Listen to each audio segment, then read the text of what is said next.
dar sláinte agus don timpeallacht mhór acmhainní athnuaite úsáid gach I athrú foinsí cumhachta Dhóigh Nadúrtha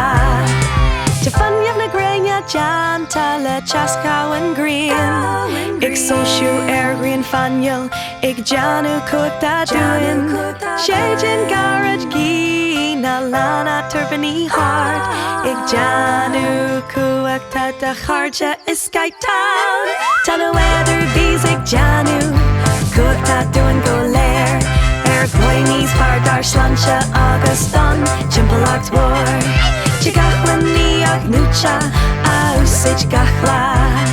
I athrú foinsí cumhachta Dhóigh Nadúrtha Bíonn Fearghal Fearthainn ag cadú nuair a bhíonn sé ag cur ag líonú lechanna damhbí agus na taisceamar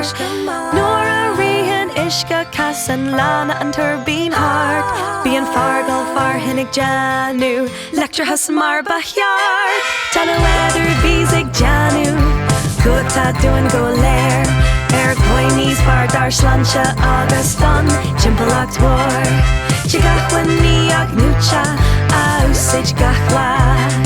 I athrú foinsí cumhachta Dhóigh Nadúrtha acmhainní athnuaite úsáid gach I athrú foinsí cumhachta Dhóigh Nadúrtha